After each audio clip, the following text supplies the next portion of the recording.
20장 1절로 9절 말씀, 오늘 우리에게 주시는 말씀으로 받겠습니다. 여호수아 20장 1절부터 9절까지 한 절씩 교독하겠습니다. 여호와께서 여호수아에게 말씀하여 이르시되 이스라엘 자손에게 말하여 이르기를, 내가 모세를 통하여 너희에게 말한 도피성들을 너희를 위해 정하여 부지 중에 실수로 사람을 죽인 자를 그리로 도망하게 하라. 이는 너희를 위해 피의 보복자를 피할 곳이니라. 이 성읍들 중에 하나에 도피하는 자, 그 성읍에 들어가는 문 어귀에서 그 성읍의 장로들이 귀에 자기의 사건을 말할 것이다. 그들은 그를 성읍에 받아들여 한 곳을 주어 자기들 중에 거주하게. 피의 보복자가 그의 뒤를 따라온다 할지라도 그들은 그 살인자를 그의 손에 내주지 말지니, 이는 본래 미워함이 없이 부지 중에 그의 이웃을 죽였습니다. 재판, 또는 그 당시 대제사장을 죽이고 그 성읍에 거주하다. 그 후에 그 살인한 그 성읍, 그 자기가 도망하여 나온 자기 성읍, 자기 집으로 돌아갈지니라 하라.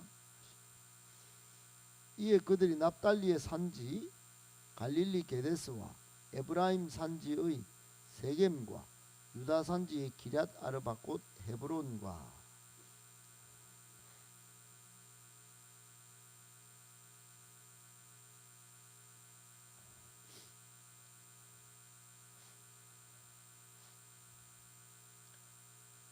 구절 같이 있습니다. 이는 곧 이스라엘 그들 중에 거류하는 거주민을 위하여 선정된 성읍들로서 누구든지 부지 중에 살인한 자가 그리로 도망하여 그가 회중 앞에 설 때까지 피의 보복자의 손에 죽지 아니하게 하기 위함이라. 아멘. 오늘 본문에 우리를 향한 교훈의 말씀이 있습니다. 세 가지로 받고 정리해서 기도하도록 하겠습니다. 첫 번째, 가나안 정복 전쟁은 영토 침략 전쟁이 아닌 하나님 약속 성취를 위한 성전이었습니다. 가나안 정복 전쟁은 영토 침략 전쟁이 아닌 하나님 약속 성취를 위한 성전이었습니다. 여러분, 우리의 전투는 믿음의 전투입니다. 우리의 전투는 그냥 우리의 욕심을 채우는 그런 전투가 아니에요. 그러면 세상 사람과 똑같아지죠. 이게 믿음의 전투가 아닌 그런 싸움을 싸우는 것은 우리 혈기의 전쟁입니다. 하나님은 혈기 부리는 걸 좋아하지 않으십니다. 오늘 부지 중에 사람을 죽인 사람이 도피하는 도피성 이야기를 하는데, 어떻든 이 도피성읍도 마찬가지고 이것이 주는 성격의 전반에 이 하나님 약속 성취를 위한 성전의 의미가 있습니다. 그리고 우리가 살펴본 대로 19장까지 이스라엘 민족은 가나안 땅 정복 전쟁을 하고 이제 기업을 분배받았습니다. 애굽 종살이 하고 또 노예 생활하던 이스라엘이 여호수아 중심으로 믿음으로 똘똘 뭉쳐서 하나님 약속을 성취하기 위해 정말 과거의 노예 생활을 청산하고 새로운 안식처를 확보하기 위해서 얼마나 여러분 그동안 노력하고 성읍들을 차지하는지 우리가 똑똑히 보았습니다.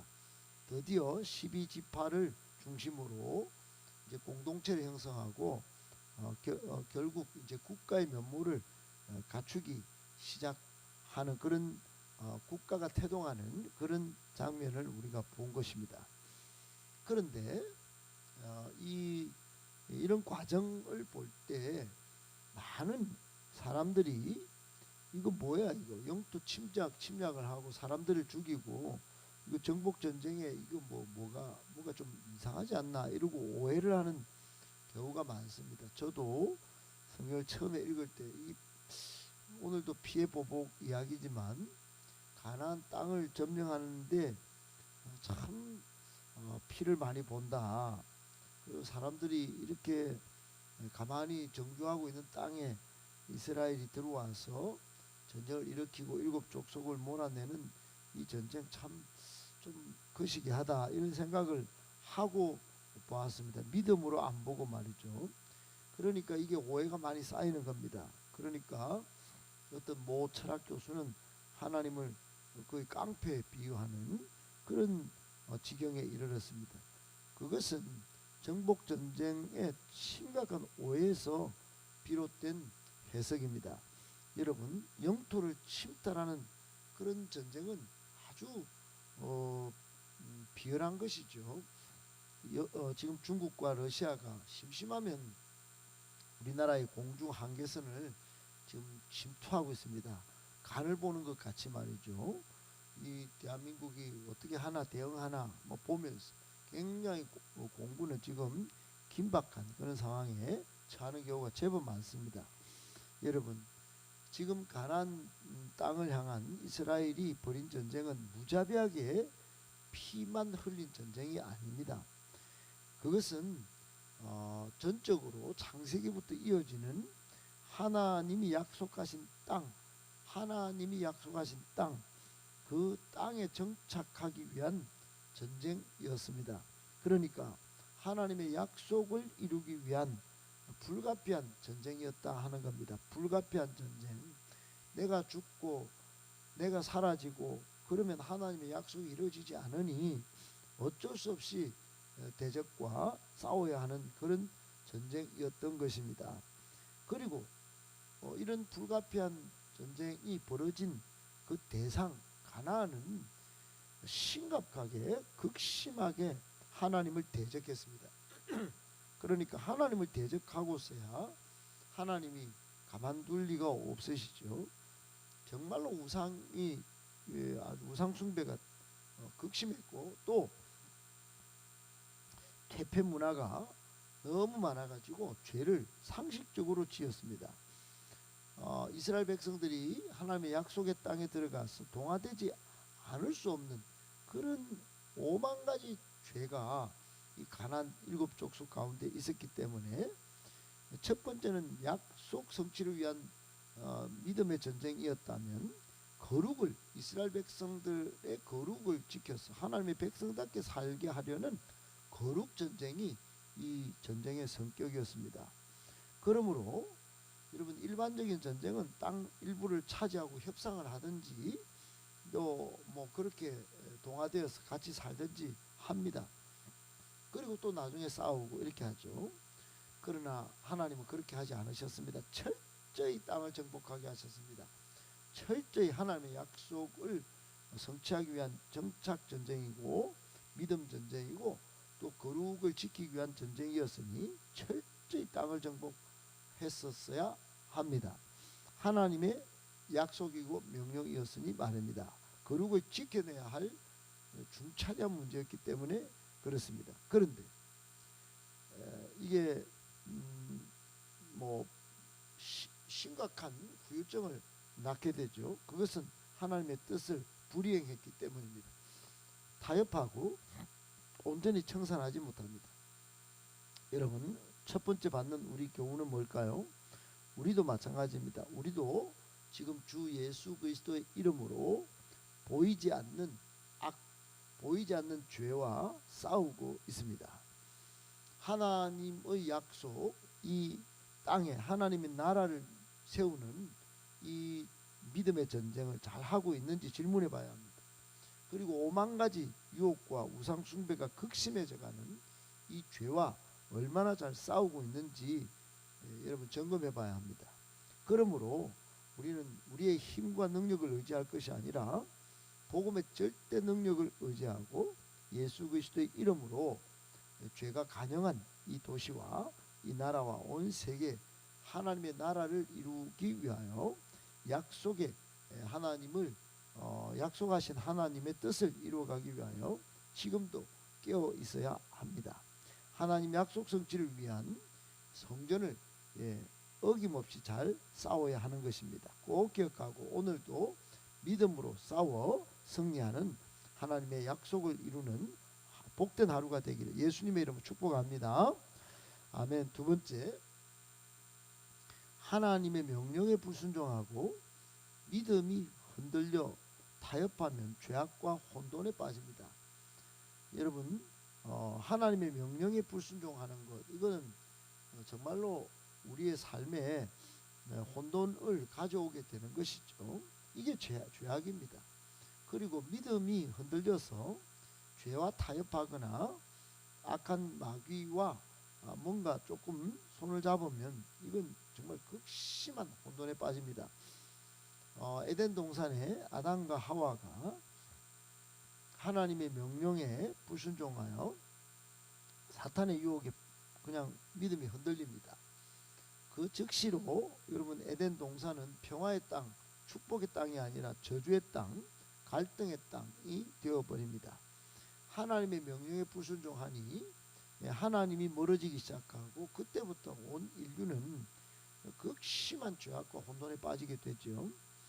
여러분 오늘 본문도 그렇습니다. 지금까지 이스라엘은 정복전쟁을 두 가지 측면에서 잘 치렀어요. 하나는 단계별로 중부, 남부, 북부로 땅을 단계별로 정복해 갔고 최종적으로는 지파별로 전쟁을 더 수행했어야 했습니다.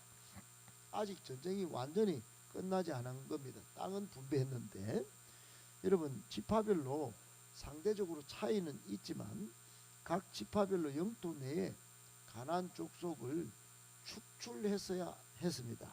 계속 싸워야 된다 이 말입니다. 그런데 완전 축출에 실패합니다.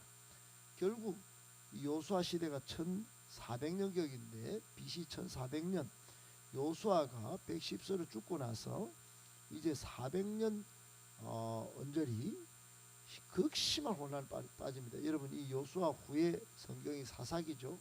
사사기는 심심하면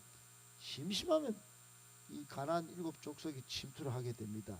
그때마다 하나님이 사사를 세워서 물리치게 하긴 하지만 이스라엘은 계속적으로 타협하고 계속적으로 반복적인 죄를 짓고 계속적으로 전쟁에 빠지고 심각한 혼란에 빠집니다.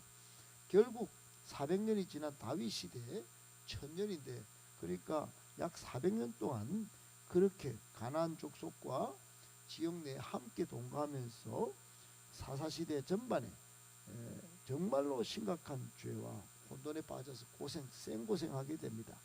여러분 축출을 미루고 이런 죄악에 또 혼돈에 빠진 이유는 딱 한 가지입니다.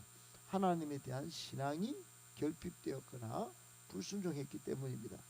말씀이 말씀되지 못하게 만든 믿음 결핍입니다.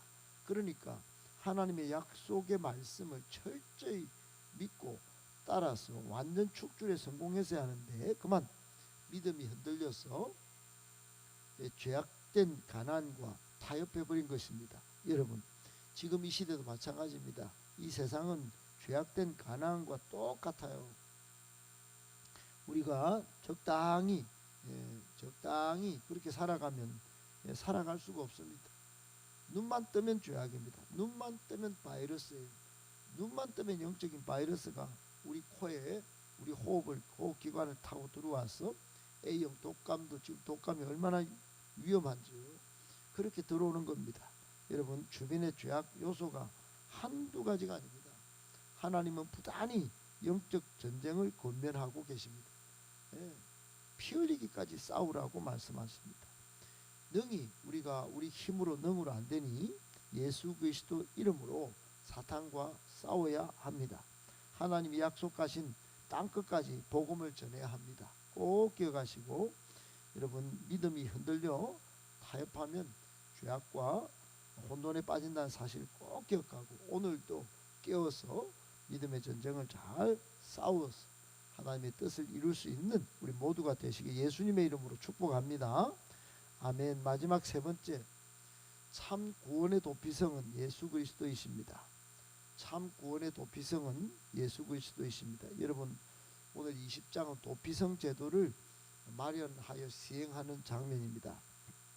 하나님은 부지 중에 미워해서 살인할 마음이 없는데 실수로 사람을 죽인 오살한 죄인들을 보호하기 위한 조치를 오늘 요수아를 통해서 시행하게 하셨습니다. 여러분, 이 제도, 도피성 제도는 누구를 예표하는 것일까요? 바로 예수 그리스도입니다. 여러분, 아담의 자손은 누구나 죄인입니다. 로마서 3장 10절에 보면 의인은 없나니 하나도 없다고 그랬어요. 그러니까 아담의 후에는 의인 자격을 갖춘 사람이 있을 리가 만무합니다. 언제든지 실수할 가능성이 있습니다. 우리도 그렇죠. 운전대 잡아본 사람은 다 압니다. 언제든지 신호등 위반, 그리고 과속 위반, 그리고 사람을 치거나 차를 칠 그런 가능성이 얼마나 많습니까? 우리가 물론 방어 운전하고 물론 일부러 사고를 내는 범죄를 저지르지 않는데도 말입니다. 그러니까 이런 가운데 여러분, 우리는 참 나약하다, 그런 생각을 많이 하죠. 여러분, 부지 중에 오살했다, 이 말은 죽일 생각이 없는데 사고가 일어났다 하는 겁니다. 그래서 하나님은 요수아로 하여금 이스라엘 가운데 6개 지역에 도피성을 마련해서 이런 사람들을 피해가지고, 물론 대제사장이 죽을 때까지는 성 밖으로 나가면 안 됩니다. 죽을 때까지는 그 도피성에 있으면 안전을 보장받게 되는 그런 근신의 기간이 있긴 합니다만 어떻든 살려줍니다. 재판받고 무죄가 확정되면 그 근신의 기간을 거쳐서 그리고는 나중에 목숨을 살리고, 또 대제사장이 죽으면 나가서 이제 자유를 얻게 되는 것이죠. 여러분, 교훈이 뭡니까? 지금 우리가 딱 영적으로 그렇지 않습니까? 영적으로 예수 그리스도께서 십자가에 흘리신 보혈로 우리가 영원한 하나님 나라 자녀로 거듭나게 됩니다. 그러나 죄가 없습니까? 이 땅에 살면서 근신의 기간과 같이 지금 지내고 있는 거예요. 지금 예수를 떠나면 영원한 천국에 들어가서 어떻게 되겠어요? 그러니까 끝까지 예수 그리스도를 잘 믿어야 그 피에, 예수 그리스도의 피로 깨끗함을 받고 그 보혈의 능력 아래 있어야 완전한 승리를 거두고 하나님 앞에 떳떳하게 구원 백성으로 영원히 살 수 있는 것 아니겠어요? 사랑하는 여러분, 이 도피성은 예수 그리스도와 그의 피로 씻음 받은 우리가 어떻게 살아야 하는지, 또 어떻게 하나님의 구원의 은혜를 받았는지 잘 보여주는 예표의 장면입니다. 이 도피성 제도를 잘 이해하고 우리의 믿음을 지키고, 또 예수 그리스도의 은혜를 날마다 기억하며 살아가시는, 그래서 은혜 충만, 믿음 충만한 우리 모두가 되시기를 예수님의 이름으로 축복합니다.